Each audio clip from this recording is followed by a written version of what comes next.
ম্রাট আকবর জন্ম থেকে মৃত্যু পর্যন্ত এক বিস্তারিত আখ্যান। মুঘল সাম্রাজ্যের তৃতীয় সম্রাট আবুল ফাদ জালালউদ্দিন মোহাম্মদ আকবর, যিনি প্রথম আকবর নামেও পরিচিত, ভারতীয় উপমহাদেশের ইতিহাসে এক কিংবদন্তি ব্যক্তিত্ব হিসাবে সমাদৃত। 1556 সাল থেকে 1605 সাল পর্যন্ত তার দীর্ঘ ও গৌরবময় রাজত্বকাল মুঘল সাম্রাজ্যের ভিত্তি সুদৃঢ় করে এবং এটিকে এক বিশাল ও সুসংহত সাম্রাজ্যে রূপান্তরিত করে। মহামতি আকবর উপাধিতে ভূষিত এই শাসককে মুঘল সম্রাটদের মধ্যে শ্রেষ্ঠতম বলে গণ্য করা হয়। তার শাসনকাল কেবল সামরিক বিজয়ের জন্য নয়, বরং তার প্রগতিশীল প্রশাসনিক নীতি, ধর্মীয় সহনশীলতা এবং সাংস্কৃতিক পৃষ্ঠপোষকতার জন্য স্মরণীয় হয়ে আছে। অনেক ঐতিহাসিক তাকে ভারতে মুঘল সাম্রাজ্যের প্রকৃত প্রতিষ্ঠাতা হিসেবে বিবেচনা করেন, কারণ তার অক্লান্ত প্রচেষ্টায় এই সাম্রাজ্যকে দীর্ঘস্থায়ী হতে সাহায্য করেছিল। আকবর যখন মাত্র 13 বছর বয়সে সিংহাসনে আরোহণ করেন, তখন ভারতের রাজনৈতিক পরিস্থিতি ছিল অত্যন্ত বিশৃঙ্খল। তার পিতা হুমায়ুন কেবল পাঞ্জাব, আগ্রা ও দিল্লি পুনরুদ্ধার করে গিয়েছিলেন, কিন্তু সাম্রাজ্যকে সম্পূর্ণরূপে সুসংহত করতে পারেননি। এই অল্প বয়সে ক্ষমতা গ্রহণ ইঙ্গিত দেয় যে তিনি শুরুতে কেবল একটি প্রতীকী ব্যক্তিত্ব ছিলেন, যার জন্য একজন অভিজ্ঞ অভিভাবকের প্রয়োজন ছিল। তবে পরবর্তীতে বৈরাম খাঁকে সরিয়ে নিজের হাতে ক্ষমতা গ্রহণের ঘটনা তার দৃঢ় ইচ্ছাশক্তি এবং দ্রুত বিকশিত রাজনৈতিক প্রজ্ঞার পরিচয় বহন করে। এই প্রাথমিক চ্যালেঞ্জগুলি তার পরবর্তী শাসনকালে সাম্রাজ্য সুসংহত করার প্রচেষ্টার ভিত্তি স্থাপন করে। তার এই অল্প বয়সে ক্ষমতা গ্রহণ এবং পরবর্তীকালে সাম্রাজ্যকে একটি পরিপূর্ণ শাসননীতিতে রূপান্তর প্রমাণ করে যে তার প্রভাব তার শাসনকালের বাইরেও বহু দূর প্রসারিত হয়েছিল, যা সাম্রাজ্যের কাঠামো এবং দীর্ঘস্থায়িত্বকে গভীরভাবে প্রভাবিত করেছিল। দক্ষিণ এশিয়া জুড়ে সাম্রাজ্য বিস্তার এবং একটি কার্যকর আমলাতন্ত্র প্রতিষ্ঠা তার এই দীর্ঘস্থায়ী উত্তরাধিকারের মূল কারণ। জন্ম ও প্রারম্ভিক জীবন। জালালউদ্দিন মোহাম্মদ আকবর 1552 সালের 15ই অক্টোবর জন্মগ্রহণ করেন।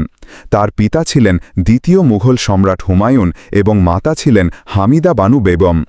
আকবরের জন্ম হয়েছিল পাকিস্তানের অমরকোটের রাজা বীর শালের প্রাসাদে।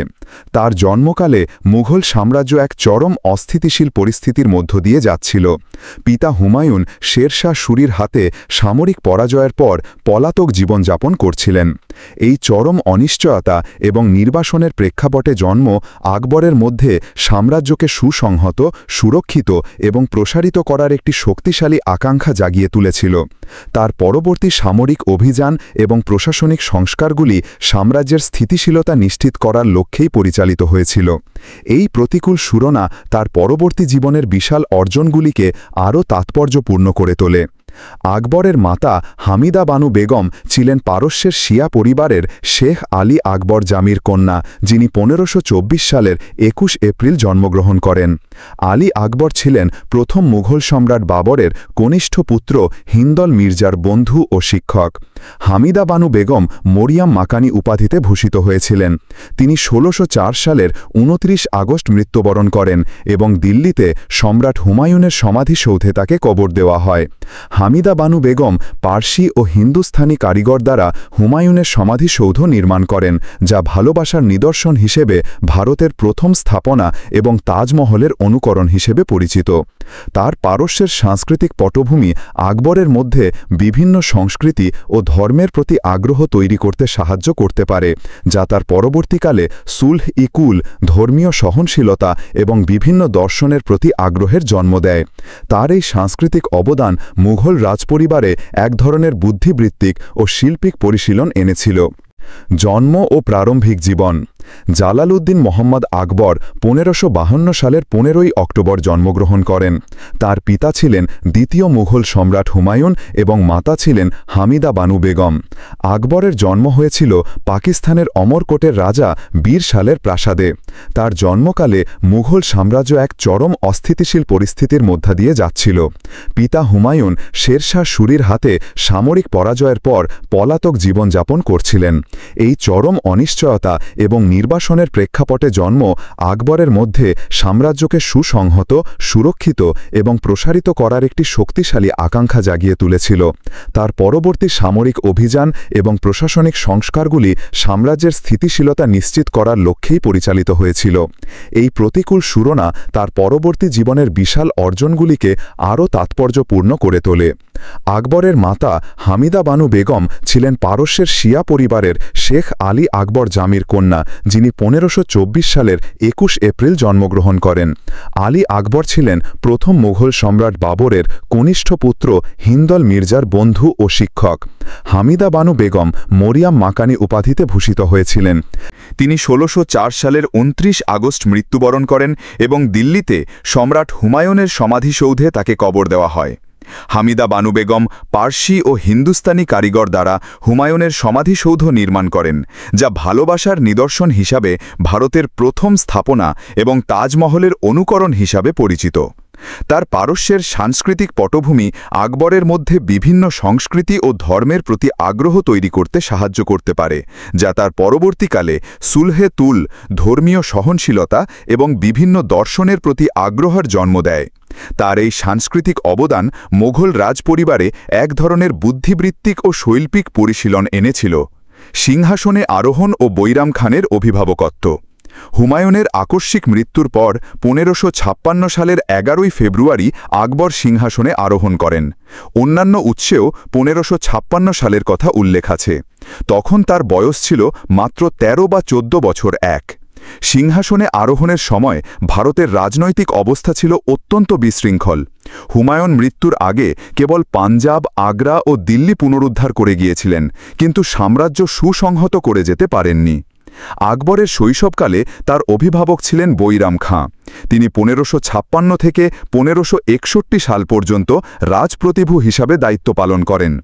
বৈরাম খাঁ ছিলেন হুমায়ুনের বিশ্বস্ত সেনাপতি এবং আকবরকে ভারতে মোঘল শাসন বিস্তার ও সুদৃঢ় করতে সহায়তা করেন। তাকে হিন্দুস্থানের মুকুটহীন বাদশাহ বলে সম্বোধন করা হতো এবং আকবর তাকে খান বাবা বলে ডাকতেন। এই সময়কাল 1556 থেকে 1561 নবীন মোঘল রাষ্ট্রের টিকে থাকার জন্য অত্যন্ত গুরুত্বপূর্ণ ছিল, কারণ এটি ছিল একটি অনিশ্চিত অবস্থা। বৈরাম খানের সামরিক ও প্রশাসনিক দক্ষতা প্রয়োজনীয় স্থিতিশীলতা এনেছিল। 1560 সালে আকবর বৈরাম খাঁকে সরিয়ে নিজে সকল ক্ষমতা দখল করেন। বৈরাম খাঁ পরবর্তীতে বিদ্রোহী হয়ে ওঠেন এবং সম্রাটের সাথে তার দূরত্ব তৈরি হয়। আকবর বৈরাম খাঁকে মক্কায় হজব্রত পালনের জন্য পাঠান। মক্কা গমনের পথেই 1561 সালের 31 জানুয়ারি তিনি নিহত হন। বৈরাম খানের পরবর্তী পতন একটি গুরুত্বপূর্ণ মোড় চিহ্নিত করে, যা আকবরের সাবালকত্ব এবং ব্যক্তিগত কর্তৃত্ব প্রতিষ্ঠার ইঙ্গিত দেয়। এই অভিভাবকত্ব থেকে সরাসরি শাসনে রূপান্তর আকবরের প্রাথমিক রাজনৈতিক পরিপক্কতা প্রদর্শন করে। আকবরের রাজত্বকালে বাংলা বর্ষপঞ্জি বা বঙ্গাব্দ প্রবর্তিত হয়। এটি প্রথমে তারিখ-ই-এলাহি বা ফসলি সন নামে পরিচিত ছিল। 1584 সালের 10 বা 11 মার্চ তারিখে এটি বঙ্গাব্দ নামে প্রচলিত হয়। এই নতুন সালটি সম্রাট আকবরের রাজত্বের 29তম বর্ষে প্রবর্তিত হলেও তা গণনা করা হয় 1556 খ্রিস্টাব্দের 5 নভেম্বর থেকে। এটি কেবল একটি ঐতিহাসিক ঘটনা নয়, বরং তার শাসনের একটি সূক্ষ্ম কিন্তু গভীর প্রভাবকে তুলে ধরে, যা তার সাম্রাজ্যের একটি গুরুত্বপূর্ণ অংশের বাংলার সাংস্কৃতিক ও প্রশাসনিক কাঠামোতে প্রতিফলিত হয়। এটি একটি সমন্বিত, সম্ভবত আরও ভারতীয় ব্যবস্থার প্রতি তার আকাঙ্ক্ষা নির্দেশ করে, যা প্রচলিত ইসলামিক বা অন্যান্য ক্যালেন্ডার থেকে ভিন্ন। এই ছোট বিবরণটি আকবরের প্রশাসনিক উদ্ভাবন এবং সাংস্কৃতিক সংহতিকরণের বৃহত্তর প্রবণতাকে নির্দেশ করে। সাম্রাজ্য সুসংহতকরণ ও বিস্তার। হুমায়ুনের মৃত্যুর পর মোঘল সাম্রাজ্য বিশৃঙ্খল অবস্থায় ছিল। কেবল পাঞ্জাব, আগ্রা ও দিল্লি পুনরুদ্ধার করা হয়েছিল। বৈরাম খাঁয়ের সহযোগিতায় আকবর সমস্ত বিদ্রোহ কঠোর হাতে দমন করেন এবং রাজ্য বিস্তারে মনোনিবেশ করেন। তার রাজত্বের প্রথম দিকের সবচেয়ে গুরুত্বপূর্ণ ঘটনা ছিল 1556 সালের 5 নভেম্বর সংগঠিত পানিপথের দ্বিতীয় যুদ্ধ। এই যুদ্ধে হিন্দু জেনারেল ও আদিল শাহ সুরের প্রধানমন্ত্রী হেমুর বাহিনী এবং মোঘল বাদশাহ আকবরের বাহিনীর মধ্যে তীব্র সংঘর্ষ হয়। হেমু 1 মাস আগেই দিল্লি জয় করেছিলেন এবং নিজেকে রাজা বিক্রমাদিত্য ঘোষণা করেছিলেন। এই যুদ্ধে বৈরাম খাঁয়ের নেতৃত্বে মুঘল বাহিনী হেমুকে পরাজিত ও নিহত করে। এই যুদ্ধটি আকবরের রাজত্বের শুরুর দিকে সংঘটিত হয়েছিল, যা কেবল একটি সামরিক বিজয় ছিল না, বরং হেমুর মতো শক্তিশালী দেশীয় প্রতিদ্বন্দ্বীর বিরুদ্ধে ভারতে মোঘলদের অবস্থানকে সুদৃঢ় করেছিল। হেমু এর আগে দিল্লি দখল করে নিয়েছিলেন, তাই এই যুদ্ধটি নবীন মোঘল রাষ্ট্রকে বিলুপ্তির হাত থেকে রক্ষা করে এবং এর পরবর্তী বিস্তারের পথ প্রশস্ত করে। 1560 সালে ক্ষমতা গ্রহণের পর আকবর ভারতবর্ষ ও আফগানিস্তানে তার সাম্রাজ্য বিস্তার চালিয়ে যান। তার রাজ্য উত্তরে হিমালয়, পশ্চিমে কান্দাহার, দক্ষিণে বেরার এবং পূর্বে বঙ্গদেশ পর্যন্ত বিস্তৃত ছিল। তিনি গুজরাট, বাংলা, বিহার, কাশ্মীর ও কাবুল জয় করেন এবং দাক্ষিণাত্য আক্রমণ করেন। আফগানিস্তানে তার সৎ ভাই মির্জা মোহাম্মদ হাকিমের বিরুদ্ধে অভিযান ছিল সংক্ষিপ্ত কিন্তু প্রয়োজনীয়। 1576 সালে হলদিঘাটির যুদ্ধে আকবরের সেনাপতি ছিলেন মানসিং। আকবর সর্বপ্রথম ধাতব সিলিন্ডারের রকেট ব্যবহার করেন, যা যুদ্ধে মোঘল সেনাদের জন্য সুবিধা নিয়ে আসে। আকবর তার মৃত্যুর আগ পর্যন্ত সাম্রাজ্য বিস্তার চালিয়ে যান এবং প্রায় সমস্ত উত্তর ভারত তার অধীনে চলে আসে। এটি বোঝায় যে সাম্রাজ্য সুসংহতকরণ একটি এককালীন ঘটনা ছিল না, বরং তার 49 বছরের রাজত্বকালে এটি একটি চলমান প্রক্রিয়া ছিল। এটি ক্রমাগত সামরিক সতর্কতা এবং প্রশাসনিক অভিযোজনকে বোঝায়, যা সাম্রাজ্য গঠনের গতিশীল প্রক্রিয়াকে তুলে ধরে। আকবরের রাজপুত নীতি তার সাম্রাজ্যকে শক্তিশালী ও স্থিতিশীল করতে সহায়ক ছিল। এই নীতির অন্যতম বৈশিষ্ট্য ছিল রাজপুত রাজকন্যাদের সাথে বিবাহ বন্ধন, যেমন রাজা ভগবান দাসের কন্যা যোধাবাইকে বিবাহ। এর ফলে রাজনৈতিক সম্পর্ক সুদৃঢ় হয় এবং রাজপুত শাসকদের আনুগত্য নিশ্চিত হয়। রাজপুত শাসকরা আকবরের সামরিক অভিযানে অংশগ্রহণ করত এবং নতুন অঞ্চল জয়ে সহায়তা করত। এই নীতির ফলে সাম্রাজ্যের রাজনৈতিক স্থিতিশীলতা আসে। রাজপুত শাসকরা বিদ্রোহ না করে বরং শাসন ব্যবস্থার অংশ হয়ে ওঠে। এটি কেবল সামরিক বিজয়ের চেয়েও বেশি কিছু ছিল।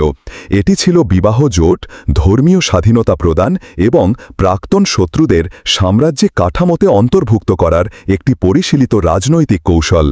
সম্ভাব্য শত্রুদের মিত্র ও প্রশাসকে পরিণত করার মাধ্যমে আকবর অভ্যন্তরীণ সংঘাত কমিয়েছিলেন এবং বাহ্যিক বিস্তারের জন্য সম্পদ মুক্ত করেছিলেন, যা ঐতিহ্যবাহী জয় কর ও শাসন কর পদ্ধতির বাইরে গিয়ে সাম্রাজ্যিক শাসনের জন্য একটি দীর্ঘমেয়াদী দৃষ্টিভঙ্গি প্রদর্শন করে।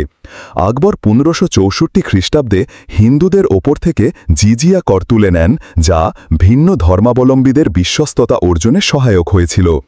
জিজিয়া কর বিলোপ এই নীতির একটি মূল উপাদান ছিল, যা হিন্দু জনগোষ্ঠীর মধ্যে আস্থা ও আনুগত্য তৈরি করেছিল।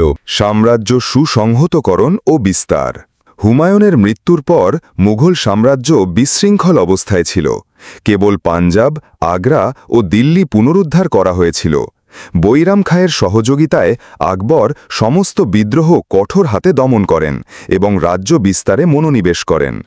তার রাজত্বের প্রথম দিকের সবচেয়ে গুরুত্বপূর্ণ ঘটনা ছিল 1556 সালের 5 নভেম্বর সংঘটিত পানিপথের দ্বিতীয় যুদ্ধ।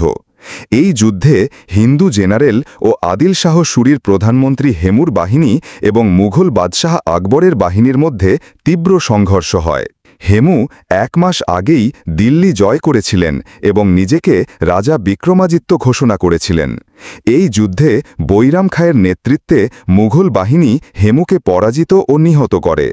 এই যুদ্ধটি আকবরের রাজত্বের শুরুর দিকে সংঘটিত হয়েছিল, যা কেবল একটি সামরিক বিজয় ছিল না, বরং হেমুর মতো শক্তিশালী দেশীয় প্রতিদ্বন্দ্বীর বিরুদ্ধে ভারতে মুঘলদের অবস্থানকে সুদৃঢ় করেছিল। হেমু এর আগে দিল্লি দখল করে নিয়েছিলেন, তাই এই যুদ্ধটি নবীন মুঘল রাষ্ট্রকে বিলুপ্তির হাত থেকে রক্ষা করে এবং এর পরবর্তী বিস্তারের পথ প্রশস্ত করে। 1560 সালে ক্ষমতা গ্রহণের পর আকবর ভারতবর্ষ ও আফগানিস্তানে তার সাম্রাজ্য বিস্তার চালিয়ে যান। তার রাজ্য উত্তরে হিমালয়, পশ্চিমে কান্দাহার, দক্ষিণে বেরার এবং পূর্বে বঙ্গদেশ পর্যন্ত বিস্তৃত ছিল। তিনি গুজরাট, বাংলা, বিহার, কাশ্মীর ও কাবুল জয় করেন এবং দাক্ষিণাত্য আক্রমণ করেন। আফগানিস্তানে তার সৎ ভাই মির্জা মোহাম্মদ হাকিমের বিরুদ্ধে অভিযান ছিল সংক্ষিপ্ত কিন্তু প্রয়োজনীয়। 1576 সালে হলদিঘাটির যুদ্ধে আকবরের সেনাপতি ছিলেন মান সিং। আকবর সর্বপ্রথম ধাতব সিলিন্ডারের রকেট ব্যবহার করেন, যা যুদ্ধে মুঘল সেনাদের জন্য সুবিধা নিয়ে আসে। আকবর তার মৃত্যুর আগ পর্যন্ত সাম্রাজ্য বিস্তার চালিয়ে যান এবং প্রায় সমস্ত উত্তর ভারত তার অধীনে চলে আসে। এটি বোঝায় যে সাম্রাজ্য সুসংহতকরণ একটি এককালীন ঘটনা ছিল না, বরং তার 53 বছরের রাজত্বকালে এটি একটি চলমান প্রক্রিয়া ছিল। এটি ক্রমাগত সামরিক সতর্কতা এবং প্রশাসনিক অভিযোজনকে বোঝায়, যা সাম্রাজ্য গঠনের গতিশীল প্রক্রিয়াকে তুলে ধরে। আকবরের রাজপুত নীতি তার সাম্রাজ্যকে শক্তিশালী ও স্থিতিশীল করতে সহায়ক ছিল।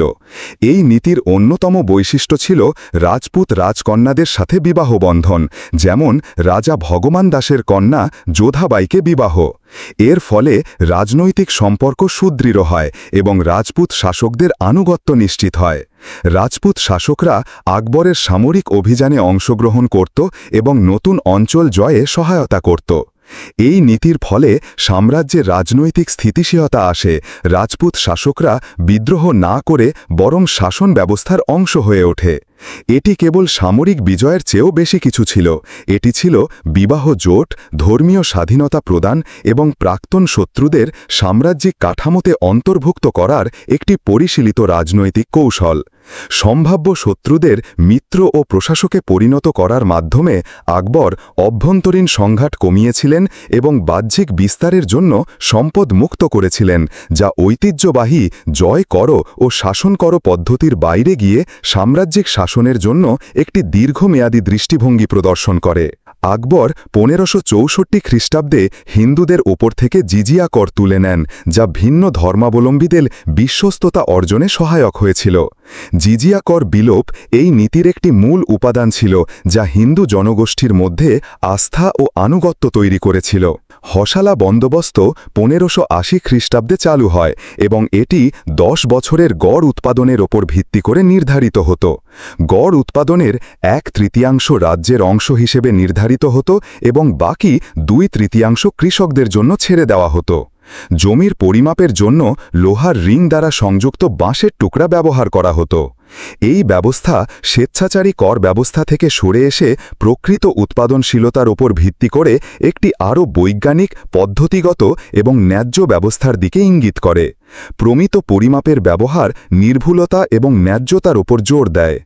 এই সংস্কার সম্ভবত কৃষকদের শোষণ কমিয়েছিল, রাষ্ট্রীয় রাজস্বের পূর্বানুমানযোগ্যতা বাড়িয়েছিল এবং দুর্নীতি হ্রাস করেছিল, যা অর্থনৈতিক স্থিতিশীলতা ও কৃষি সমৃদ্ধিতে অবদান রেখেছিল।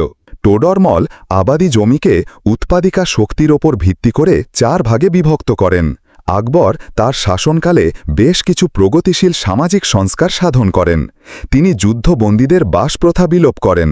1564 খ্রিস্টাব্দে হিন্দুদের ওপর থেকে জিজিয়া কর তুলে নেন। আকবর সতীদাহ প্রথার বিরোধী ছিলেন এবং ইচ্ছার বিরুদ্ধে কোনো নারীকে স্বামীর চিতায় পুড়িয়ে মারা যাবে না মর্মে আদেশ জারি করেন। তিনি বাল্যবিবাহ বন্ধ এবং বিধবাদের পুনর্বিবাহের পক্ষপাতী ছিলেন। জিজিয়া কর বিলোপ, সতীদাহ প্রথার বিরোধিতা এবং বিধবা বিবাহ ও বাল্যবিবাহের বিরুদ্ধে অবস্থান 16 শতাব্দীর একজন শাসকের জন্য ছিল বিপ্লবী পদক্ষেপ। এই কাজগুলি ধর্মীয় গোঁড়ামির ঊর্ধ্বে সামাজিক ন্যায় বিচার এবং মানবাধিকারের প্রতি তার অঙ্গীকার প্রদর্শন করে, যা তার বৃহত্তর সুলহ-ই-কুল দর্শনের সাথে সামঞ্জস্যপূর্ণ। এই সংস্কারগুলি বৃহত্তর সামাজিক সংহতি তৈরি করে এবং বিভিন্ন সম্প্রদায়ের মধ্যে ঘর্ষণ কমিয়ে দেয়, যা সাম্রাজ্যের অভ্যন্তরীণ শক্তি ও স্থিতিশীলতায় অবদান রাখে। প্রদত্ত তথ্যগুলি একটি ব্যাপক সংস্কার কর্মসূচির ইঙ্গিত দেয়। আমলাতন্ত্র শাসনের জন্য একটি শক্তিশালী কাঠামো, প্রশাসনিক ও অর্থনৈতিক সংস্কার।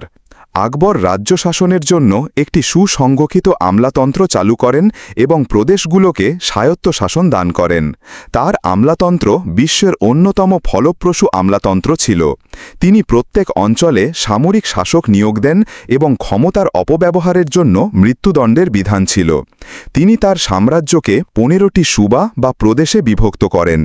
আকবরের প্রশাসনের বিস্তারিত বর্ণনা সমৃদ্ধ একটি নথি ছিল আইন-ই-আকবরী, যা তার প্রধানমন্ত্রী আবুল ফজল ইবন মোবারক রচনা করেন। এটি আবুল ফজল রচিত আকবরনামা গ্রন্থের তৃতীয় তথা শেষ খণ্ড। এই গ্রন্থে সম্রাটের গৃহস্থালী, সেবক, সেনাবাহিনী, রাজকর্মচারী, প্রশাসন, বিচার বিভাগীয় নির্দেশিকা, হিন্দু দর্শন, বিজ্ঞান, সামাজিক রীতিনীতি ও সাহিত্য সংক্রান্ত তথ্য রয়েছে। আকবরের রাজস্বমন্ত্রী এবং নবরত্নদের একজন ছিলেন রাজা টোডরমল। তিনি জাপ্তি নামে একটি নতুন রাজস্ব ব্যবস্থা এবং দহশালা নামে একটি নতুন শুল্ক ব্যবস্থা প্রবর্তন করেন। টোডরমল সাম্রাজ্যের সমস্ত জমি জরিপ করে জমির গুণ ও পরিমাণের ওপর ভিত্তি করে নতুনভাবে রাজস্ব নির্ধারণ করেন। প্রদান করে আইন-ই-আকবরী এই কাঠামোকে আনুষ্ঠানিক রূপ দেয়। টোডরমলের ভূমি সংস্কার সামরিক ও প্রশাসনিক ব্যয় নির্বাহের জন্য একটি স্থিতিশীল ও অনুমানযোগ্য রাজস্ব ভিত্তি নিশ্চিত করে। জিজিয়াকর বিলোপ এবং সতীদাহ প্রথার বিরোধিতার মতো সামাজিক সংস্কারগুলি বিভিন্ন জনগোষ্ঠীর, বিশেষত হিন্দুদের আনুগত্য ও সহযোগিতা অর্জনের লক্ষ্য রাখে। এই সামগ্রিক পদ্ধতি ইঙ্গিত দেয় যে আকবর বুঝতে পেরেছিলেন যে কেবল সামরিক শক্তি যথেষ্ট নয়, সাম্রাজ্যের দীর্ঘস্থায়িত্বের জন্য একটি স্থিতিশীল, সমৃদ্ধ এবং সামাজিকভাবে সংহত সমাজ অপরিহার্য। এটি তার নীতিগুলিকে ঔরঙ্গজেব পর্যন্ত টিকে থাকার অন্যতম কারণ। ধর্মীয় নীতি ও সাংস্কৃতিক পৃষ্ঠপোষকতা। আকবর তার ধর্মীয় উদারতার জন্য বিশেষভাবে পরিচিত। 1575 খ্রিস্টাব্দে তিনি ফতেহপুর সিকরিতে একটি উপাসনা ঘর, ইবাদতখানা তৈরি করেন। এটি বিভিন্ন ধর্মীয় ক্ষেত্রের আধ্যাত্মিক নেতাদের একত্রিত করার জন্য নির্মিত হয়েছিল, যা তাদের শিক্ষার ওপর আলোচনা করা যায়।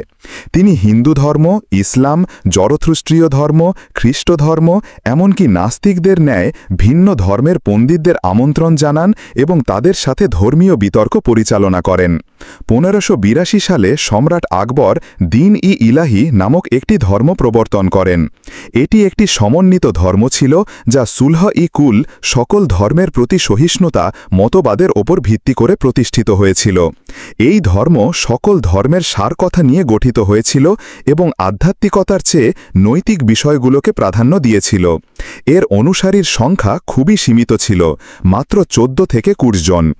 আকবর সম্ভবত হিন্দু মুসলিম ঐক্য স্থাপনের উদ্দেশ্যেই এই ধর্মমত প্রবর্তন করেছিলেন। ইবাদতখানা প্রতিষ্ঠা ছিল আন্তঃধর্মীয় আলোচনার একটি গুরুত্বপূর্ণ পূর্বশর্ত। যদিও দ্বীন-ই-ইলাহির অনুসারী সংখ্যা কম ছিল, এর তাৎপর্য একটি ধর্ম হিসেবে এর সাফল্যের চেয়েও বেশি। এটি একটি রাজনৈতিক হাতিয়ার এবং একটি দার্শনিক বিবৃতি ছিল। আকবর এর মাধ্যমে তার বৈচিত্র্যময় প্রজাদের জন্য একটি সামান্য আধ্যাত্মিক ভিত্তি তৈরি করতে চেয়েছিলেন, যা সাম্প্রদায়িক বিভাজনকে অতিক্রম করে তাকে কেবল একজন মুসলিম বিজয়ী নয়, বরং একজন জনহিতৈষী সার্বজনীন শাসক হিসেবে বৈধতা দেয়। এই নীতিটি ধর্মীয় সংঘাত কমাতে এবং সাম্রাজ্য জুড়ে আনুগত্য বাড়াতে সাহায্য করেছিল, যা জিজিয়া বিলোপ এবং রাজপুত নীতির ওপর ভিত্তি করে গড়ে উঠেছিল। এটি শাসনের ক্ষেত্রে একটি প্রগতিশীল এবং অন্তর্ভুক্তিমূলক দৃষ্টিভঙ্গি প্রতিফলন করে। আকবরকে সকল মুসলিম শাসকদের মধ্যে সর্বাধিক উদারমনা ও সহনশীল হিসেবে বিবেচনা করা হয়। তিনি সর্বদা প্রজাদের জীবন রক্ষায় সচেষ্ট ছিলেন এবং সকলের মঙ্গলকামী ছিলেন। তার ধর্মীয় সহনশীলতার নীতির ফলশ্রুতে হিন্দু মুসলমান ঐক্য গড়ে উঠেছিল। শিল্পকলার ইতিহাসেও আকবরের আমল এক স্মরণীয় অধ্যায়। তিনি শিল্প ও সংস্কৃতির পৃষ্ঠপোষকতার জন্য পরিচিত। তার আমলে বহু প্রাসাদ, সমাধি, উদ্যান ও দুর্গ নির্মিত হয়। তার আমলে গড়ে ওঠা শিল্পরীতিতে ভারতীয় ও পারসিক শিল্পরীতির মিশ্রণ লক্ষ্য করা যায়। ফতেহপুর সিকরির স্থাপত্য সৌন্দর্য বিশেষভাবে প্রশংসিত। চিত্রশিল্পের প্রসারের জন্য তিনি আব্দুস সামাদের নেতৃত্বে একটি স্বতন্ত্র বিভাগ স্থাপন করেন। তিনি প্রায় 100 জন হিন্দু মুসলিম শিল্পীর পৃষ্ঠপোষকতা করতেন, যার মধ্যে 17 জন বিখ্যাত শিল্পীর 13 জনই ছিলেন হিন্দু। টোটিনামা তার আমলে নির্মিত সাহিত্যের একটি বিখ্যাত অংশ। আকবরের শিল্প ও সংস্কৃতির ব্যাপক পৃষ্ঠপোষকতা কেবল নান্দনিক আনন্দের জন্য ছিল না, এটি একটি ভাগ করা সাম্রাজ্যিক সংস্কৃতি তৈরি করতে সাহায্য করেছিল, যা জাতিগত ও ধর্মীয় বিভাজনকে সেতুবন্ধন করতে পারত। বৈচিত্র্যকে আলিঙ্গন করে একটি প্রাণবন্ত সাংস্কৃতিক পরিবেশ গড়ে তোলার মাধ্যমে আকবর একটি ভাগ করা পরিচয় এবং মুঘল রাষ্ট্রের প্রতি আনুগত্যের অনুভূতি প্রচার করেছিলেন, যা তার শাসনকে আরও সুসংহত করে এবং একটি স্থায়ী সাংস্কৃতিক উত্তরাধিকার স্থাপন করে। আকবর তার রাজসভায় নবরত্ন ৯টি রত্ন গঠন করেছিলেন। এরা ছিলেন তার প্রশাসনের বিভিন্ন ক্ষেত্রে গুরুত্বপূর্ণ উপদেষ্টা ও বিশেষজ্ঞ। এই নবরত্নরা কিভাবে সাম্রাজ্যের বিভিন্ন দিক যেমন প্রশাসন, সংস্কৃতি, ধর্ম এবং সামরিক কৌশলকে সমৃদ্ধ করেছেন তা নিম্নোক্ত স্পষ্ট করে তোলে। রত্নের নাম আবুল ফজল। আকবরের শাসনামলের ইতিহাসবিদ, আকবরনামা ও আইনি আকবরীর রচয়িতা। মুখ্য উজির ফাইজি পঞ্চতন্ত্র, রামায়ণ ও মহাভারত ফার্সি ভাষায় অনুবাদ করেছিলেন। রাজা টোডারমল রাজস্ব মন্ত্রী, যাবতী ও দহশালা ভূমি রাজস্ব ব্যবস্থার প্রবর্তক। আব্দুল রহিম খান ই খানন সেনাপতি, কবি বৈরাম খানের পুত্র। তানসেন ভারতের সর্বশ্রেষ্ঠ সঙ্গীতজ্ঞ, মিয়াকি মলহার, মিয়াকি টোডি ও দরবারি কানাডার মতো রাগের উদ্ভাবক। রাজা মান সিং কুড়ি আকবরের বিশ্বস্ত সেনাপতি, হলদিঘাটির যুদ্ধে নেতৃত্ব। ফকির আজিউদ্দিন রহস্যবাদী ও ধর্মীয় উপদেষ্টা। মোল্লা দো পিয়াজা বুদ্ধিমত্তার জন্য পরিচিত উপদেষ্টা। বীরবল আকবরের ঘনিষ্ঠ বন্ধু ও সুপরিচিত দরবারি কর্মচারী। এই সারণীটি আকবরের দরবারের বুদ্ধিবৃত্তিক ও শৈল্পিক সমৃদ্ধি তুলে ধরে। এটি দেখায় যে আকবর কেবল সামরিক বা প্রশাসনিক সাফল্যের ওপর নির্ভর করেননি, বরং বিভিন্ন ক্ষেত্রে শ্রেষ্ঠ প্রতিভাদের একত্রিত করে একটি আলোকিত ও জ্ঞানভিত্তিক শাসন প্রতিষ্ঠা করেছিলেন। শেষ জীবন ও মৃত্যু। আকবরের শেষ সময় ভালো কাটেনি। তার জীবদ্দশায় তার ২ ছেলের মৃত্যু হয়। মুরাদ মির্জা ও দানিয়াল মির্জা মাত্রাতিরিক্ত মদ্যপানের কারণে মারা যান। তার প্রিয় বন্ধু বীরবল ১৫৮৬ সালে এবং ফাইজি ১৫৯৫ সালে মারা যান। তার মাতা হামিদা বানু বেগম ১৬০৪ সালের ২৯ আগস্ট মৃত্যুবরণ করেন, যা আকবরের মৃত্যুর মাত্র ১ বছর আগে। এই ব্যক্তিগত দুঃখ এবং উত্তরাধিকারীর বিদ্রোহ একজন সফল শাসকের শেষ জীবনেও যে চরম মানসিক ও রাজনৈতিক চাপ সৃষ্টি করতে পারে তা তুলে ধরে। এটি সাম্রাজ্যের মানবিক দিক এবং উত্তরাধিকারের চ্যালেঞ্জকে প্রতিফলিত করে। তার পুত্র সেলিম পরবর্তীতে সম্রাট জাহাঙ্গীর তার বিরুদ্ধে বিদ্রোহ ঘোষণা করেন। আকবরের পূর্ববর্তী ছেলেমেয়েরা শৈশবে মারা গিয়েছিল, তাই সেলিমই ছিলেন প্রাপ্তবয়স্ক পুত্রদের মধ্যে জ্যেষ্ঠ। সেলিমকে আকবর স্নেহ করে শেখু বাবা বলে ডাকতেন। বিদ্রোহ সত্ত্বেও সেলিমার সৎ মা রুকাইয়া সুলতান বেগম ও সেলিমা সুলতান বেগমের সমর্থনে ১৬০৫ সালে তিনি সম্রাট হতে সমর্থ হন। এটি ইঙ্গিত দেয় যে বিদ্রোহ সত্ত্বেও আকবর হয়তো আনুষ্ঠানিকভাবে তাকে মনোনীত করেছিলেন, অথবা অন্য কোনো উপযুক্ত বিকল্প না থাকায় বা আরও অস্থিরতা এড়ানোর জন্য দরবার তাকে স্বীকৃতি দিয়েছিল। উত্তরাধিকারের প্রতি এই বাস্তববাদী দৃষ্টিকোণ ইভেন সংঘাতের পরেও মুঘল সাম্রাজ্যের ধারাবাহিক স্থিতিশীলতার জন্য অত্যন্ত গুরুত্বপূর্ণ ছিল, যা ব্যক্তিগত আবেগের চেয়ে সাম্রাজ্যের ভবিষ্যৎকে অগ্রাধিকার দেওয়ার মতো রাজনৈতিক পরিপক্কতা প্রদর্শন করে।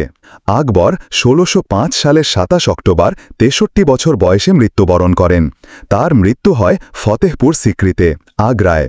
মৃত্যুর পূর্বে তিনি তার পুত্র সেলিমকে উত্তরসূরি নির্বাচিত করে যান। তার মৃত্যুর পর তার পুত্র জাহাঙ্গীর ভারতবর্ষের শাসনভার গ্রহণ করেন। আকবরকে আগ্রার সিকান্দ্রায় সমাধিস্থ করা হয়।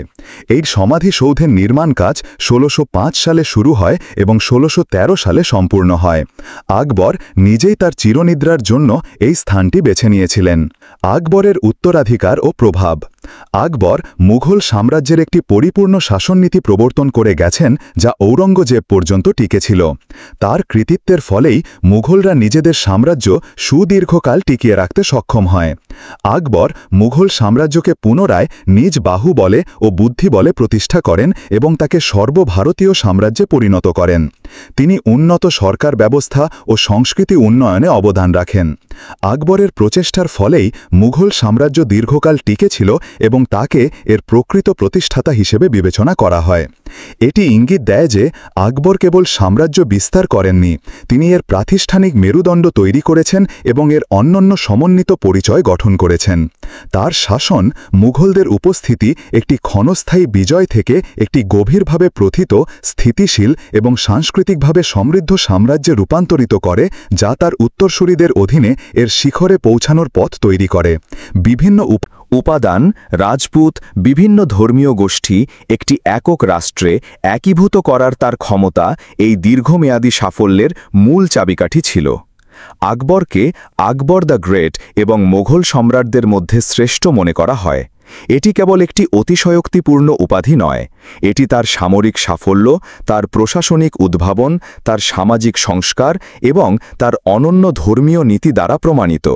একটি খণ্ডিত উপমহাদেশ থেকে একটি স্থিতিশীল, সমৃদ্ধ এবং তুলনামূলকভাবে সুসংহত সাম্রাজ্য তৈরি করার এই অর্জনগুলির সংমিশ্রণ তাকে সত্যিই একজন মহান ঐতিহাসিক ব্যক্তিত্ব হিসেবে চিহ্নিত করে।